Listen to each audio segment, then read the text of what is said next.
কখনো আপনারা এইভাবে ফুলঝাড়ুতে চিরুনির ব্যবহার করে দেখেছেন? কেন ফুলঝাড়ুতে চিরুনির ব্যবহার করব?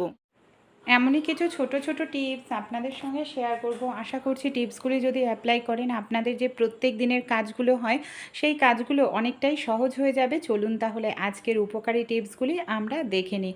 কম বেশি আমরা প্রত্যেকেই কিন্তু দুধ খেয়ে থাকি আর এই ধরনের দুধের প্যাকেট নিয়ে আসি, কিন্তু আমরা যে ভুলগুলো করি, দুধটা পুরোটা দেখা যায় যেখান থেকে কাটি পুরোটাই আমরা কেটে নিই। এই সামান্য পরিমাণ অংশ অনেক সময় কিন্তু আমরা ডাস্টবিনে ফেলি না, আর এই ডাস্টবিনে না ফেলার কারণে এখানে সেখানে ফেলি, যেটা মাটিতে মিশে যায়, আমাদের পরিবেশটা দূষণ হয়। তাই দুধের প্যাকেট বা যে কোনো প্যাকেট আমরা কাটবো, কিছুটা অংশ প্যাকেটের মধ্যেই রেখে দেব। তাহলেও কি হবে, বড় প্যাকেটটাকে ডাস্টবিনে ফেলা হলে রিসাইকেল হবে, আমাদের পরিবেশ দূষণ হবে না। আরও একটি টিপস এখানে আমি আপনাদের সঙ্গে শেয়ার করব। আমরা যখন দুধের প্যাকেট, দইয়ের প্যাকেট নিয়ে আসি, সেটা ইউজ করার পর প্যাকেটটাকে ফেলে দিই, কিন্তু এই যে দুধের প্যাকেট হোক, দইয়ের প্যাকেট হোক, সামান্য পরিমাণে একটু জল দিয়ে ভালো করে ঝাঁকিয়ে নিন, দেখবেন এর মধ্যে বেশ কিছুটা দুধ থাকে বা দই থাকে, সেটা তরকারিতে ব্যবহার করতে পারবেন। আমাদের বাড়িতে এই ধরনের অনেক কাঁচের জার থাকে, বয়াম থাকে, দেখা যায় যে ঢাকনাটা নষ্ট হয়ে গেছে।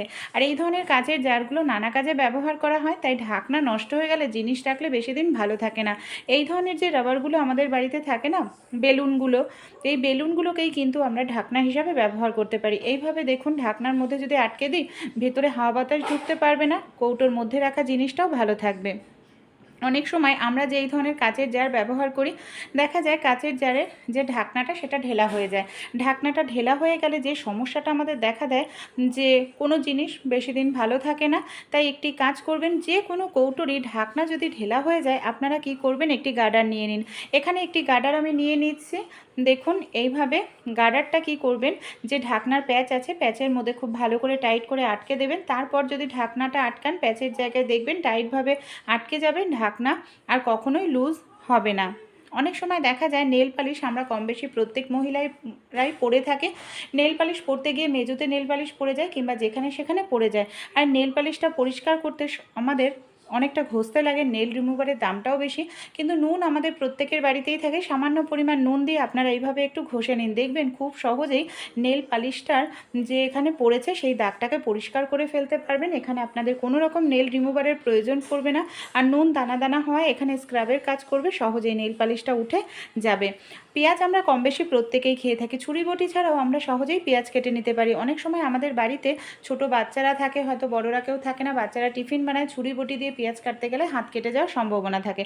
তাই এই ধরনের যদি গ্লাস থাকে হাতের কাছে, গ্লাসের সাহায্যেও কিন্তু খুব সহজেই দ্রুত তাড়াতাড়ি আমরা পেঁয়াজটাকে কেটে নিতে পারি। দেখুন গ্লাসের সাহায্যেই কত সহজে এখানে আমি পেঁয়াজ কেটে নিয়েছি। দুটো তিনটে পদ্ধতি আপনাদের সঙ্গে শেয়ার করব। খুব সহজেই ছুরি কিংবা বটি ছাড়াই দেখুন পেঁয়াজ কেটে নেওয়া যায়। তাছাড়া আমাদের যে বাড়িতে এই ধরনের গ্রেটার আছে, এখানে দেখুন আমি একটি বড় ধরনের গ্রেটার ব্যবহার করছি। একদম ঝিরি যে ছোট গ্রেটার হয় সেটা না, ছোট গ্রেটার দিয়ে করলে পেস্টের মতো হয়ে যায়। আর বড় গ্রেটার দিয়ে এইভাবে যদি গ্রেট করেন, দেখবেন একদম পেঁয়াজটা ঝিরিঝিরি মতো কাটা হবেই। দেখুন দেখতে পাচ্ছেন বড় অংশটা দিয়ে আমি এইভাবে গ্রেট করছি। এখানে কিন্তু কোনোভাবে পেস্ট হচ্ছে না, একদম ঝিরিঝিরি টুকরো হয়ে যাচ্ছে। তাই আপনারা এভাবেও বাচ্চাদেরকে কিন্তু শিখিয়ে দিতে পারেন পেঁয়াজ কাটার জন্য। যে কোনো রান্নাতে ব্যবহার করতে পারবে, হাত কাটারও কোনো রকম কিন্তু সম্ভাবনাই থাকবে না। বাঁধাকপি তো আমরা কম বেশি প্রত্যেকেই খেয়ে থাকি। অনেক সময় যাদের বাঁধাকপি কাটতে অসুবিধা হয়, ঝিরিঝিরি করে হাত কেটে যাওয়ার সম্ভাবনা থাকে, ছুরি কিংবা বটি কিচ্ছু ব্যবহার করতে হবে না। আপনারা এইভাবে একটি গ্লাস নিয়ে নিন, গ্লাসের সাহায্যেই দেখবেন বাঁধাকপি, লাউ, এই জাতীয় যে নরম সবজিগুলো আছে, খুব সহজেই কিন্তু ছুরি বটি ছাড়াই এই ধরনের নরম সবজিগুলোকে আমরা কেটে নিতে পারি। দেখুন এখানে বাঁধাকপিটা আমি কতটা সুন্দরভাবে ঝিরিঝিরি করে কেটে নিচ্ছি, কোনো রকম ছুরি বটির কিন্তু প্রয়োজন আমাদের এখানে পড়ছে না। আঙ্গুর আমরা কম বেশি প্রত্যেকেই খেয়ে থাকি, স্বাস্থ্যের জন্য ভীষণ ভালো। কিন্তু আঙ্গুর এমন একটা ফল যেটা খোসাও ছাড়ানো যায় না। আমরা ভালো করে জল দিয়ে ধোয়ার পর বাচ্চাদেরকে খেতে দিই, কিন্তু তারপরেও দেখা যায় আঙ্গুর খেলে পেট ব্যথা করে, হজম হতে চায় না। কারণ আঙ্গুরের মধ্যে নানা রকম কেমিক্যাল স্প্রে করা হয়, যেটা স্বাস্থ্যের জন্য ক্ষতিকর। তাই একটি পাত্রের মধ্যে জল নিয়ে নিন, জলের মধ্যে নুন নিয়ে নিন। তারপর এই নুন জলের মধ্যে আঙুর ফল আপনারা 2 থেকে 3 মিনিট মতো ভিজিয়ে রাখুন। এর ফলে কি হবে, নুন দেখবেন আঙুরের মধ্যে থাকা ক্ষতিকর কেমিক্যাল খুব দ্রুত তাড়াতাড়ি সরাতে সাহায্য করবে। বাচ্চারা খেলে শরীর অসুস্থ হবে না। আমাদের বাড়িতে এই ধরনের অনেক জামা থাকে, গেঞ্জি থাকে, যেগুলো পুরনো হয়ে গেছে, আমরা কোনো কাজেই ব্যবহার করি না।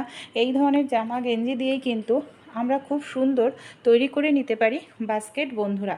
এখানে আমি একটি পুরনো গেঞ্জি নিয়েছি। দেখুন গেঞ্জিটাকে কি করছি, এই যে হাতার অংশটাকে এইভাবে আমি গুটিয়ে নিলাম। তারপর একটি গার্ডার আমি এইভাবে লাগিয়ে নেব। খুব ভালো করে এখানে আমাদের টাইট করে কিন্তু গার্ডারটাকে লাগিয়ে নিতে হবে। তারপর গেঞ্জিটাকে আমি এইভাবে সোজা করে নিচ্ছি। এবার আমাদের বাড়িতে যে পুরনো যেই সব জামা কাপড় থাকে, যেগুলো ছোট হয়ে গেছে, বড় হয়ে গেছে, মানে সেলাই খুলে গেছে, বড়দের জন্য ছোট হয়ে গেছে, ব্যবহার করা হয় না, সেই সব জামা কাপড়গুলো গোল করে ঘুরিয়ে আমাদের এই গেঞ্জিটার মধ্যে ঢুকিয়ে নিতে হবে। এই ধরনের জামা কাপড় থাকে যেগুলো পুরনো হয়ে গেছে, সোয়েটার ব্যবহার করা হয় না, সেগুলোকে এখানে ইউজ করতে পারবেন। ঘরও পরিষ্কার থাকবে আর খুব সুন্দর একটি জিনিস তৈরি হয়ে যাবে। এখানে জামা কাপড়টা গোল করে ঢুকিয়ে দেওয়ার পর গেঞ্জির নিচের দিকটা আমি এইভাবে গোল করে একটু কুচির মতো দিয়ে নিলাম, একটি গার্ডার দিয়ে আটকে নিচ্ছি। দেখুন তাহলে কত সুন্দর একটি কুশান তৈরি হয়ে গেল। এটা আপনারা সোফাতে ব্যবহার করতে পারেন, আপনারা বিছানায় রাখতে পারেন, দেখতে কিন্তু দারুণ লাগবে।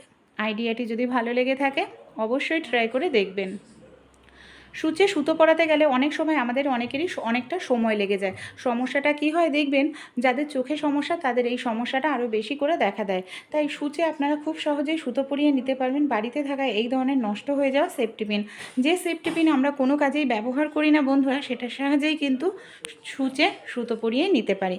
আমাদের বাড়িতে যে ইলেকট্রিক তার থাকে তার ভেতর থেকে আমি এখানে বেশ কিছুটা তামার তার এইভাবে বের করে নিচ্ছি। তামার তারটাকে এখানে দেখুন আমি ইউ মতো করে ভাঁজ করে নেব। এই যে দেখতে পাচ্ছেন, এবার সেফটি পিনের নিচের দিকটায় তামার তারটাকে আমি এইভাবে দেখুন আটকে নিচ্ছি।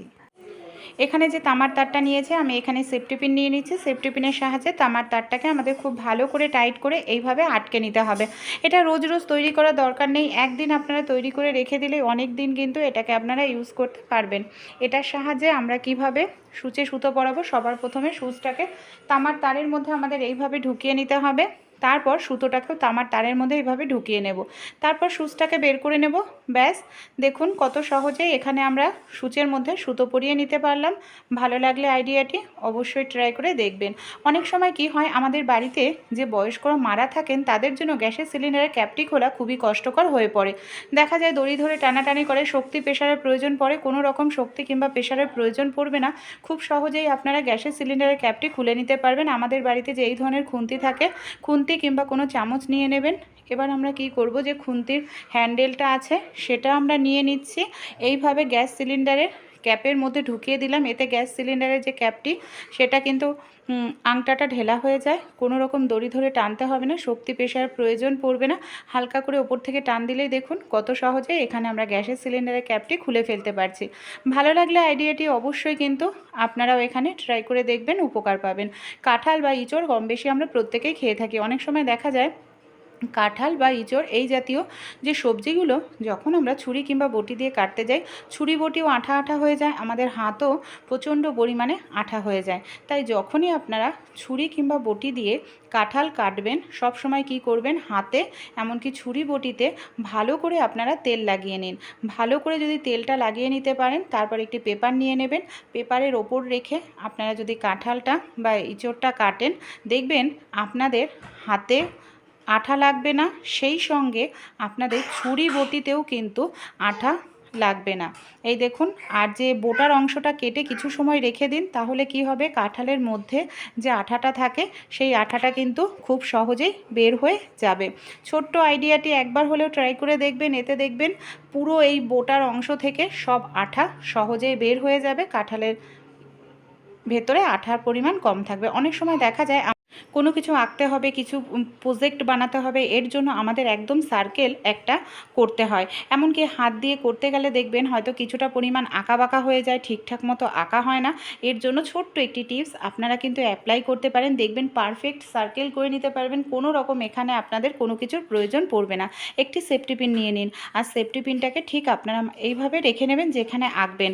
আর সেফটি পিনের যে ছোট্ট মাঝখানটায় গোল থাকে, সেই অংশটাকে আমাদের এখানে ঠিক তার মাঝখানটায় কিন্তু পেন্সিলটাকে রাখতে হবে। আর সেফটি পিনের মাথাটাকে গোল করে ধরে নিতে হবে। সেফটি পিনের মাথাটা যাতে না নড়াচড়া করে সেটা কিন্তু অবশ্যই খেয়াল রাখতে হবে। গোল করে ধরে আপনারা কি করবেন, এইভাবে গোল ঘোরাতে থাকুন। এইভাবে গোল ঘোরালেই দেখবেন আপনারা পারফেক্ট একটা গোলাকার তৈরি করে নিতে পারবেন। কোনো রকম কম্পাস বা কোনো কিছুর এখানে আপনাদের কিন্তু প্রয়োজন পড়বে না। এই দেখুন কত সহজে এখানে আমি একদম সার্কেলটা এঁকে নিলাম। ভালো লাগলে আইডিয়াটি অবশ্যই আপনাদের প্রয়োজন অনুযায়ী এই ছোট্ট আইডিয়াটি কাজে লাগাতে পারেন। আশা করছি আমরা যখন ঘর ঝাড় দিই, এই যে এই সব জায়গায় কোনা কাঞ্চিতে অনেক সময় কি হয়, আমরা যখন চুল আঁচড়াই না, হয়তো গরমের জন্য পাখা চালিয়ে আমরা চুলটা আঁচড়াই। আর চুল আঁচড়ালে কম বেশি আমাদের প্রত্যেকেরই কিন্তু চুল ওঠে, মানে চুল ঝরে যায়। সেক্ষেত্রে সমস্যাটা কি হয়, পাখার হাওয়াতে দেখবেন আলমারির তলা, খাটের তলা, যত কোনা কাঞ্চি আছে না, সেই সব জায়গায় চুলগুলো ঢুকে যায়। আর যখন আমরা ঘর ঝাড় দিই, দেখা যায় যে সমস্যাটা, এই যে ঝাঁটা আছে না, ঝাঁটার ভেতরে চুল, সুতো, এই জাতীয় নোংরাগুলো না ভেতরে ঢুকে থাকে। আর এইভাবে যদি ঝাঁটার ভেতরে চুল ঢুকে থাকে, তাহলে কি হয়, আমাদের দেখা যায় অন্যান্য নোংরাগুলো চুলের সঙ্গে ঝাঁটায় জড়িয়ে পেঁচিয়ে থাকে। আর রোজ রোজ তো এই ধরনের ফুলঝাড়ুগুলো ধুয়ে দেওয়া সম্ভব নয়, আর এতে ফুলঝাড়ু নষ্টও হয়ে যায়। তাই আপনারা কি করবেন, মাঝে মাঝেই একটি চিরুনি নিয়ে নেবেন।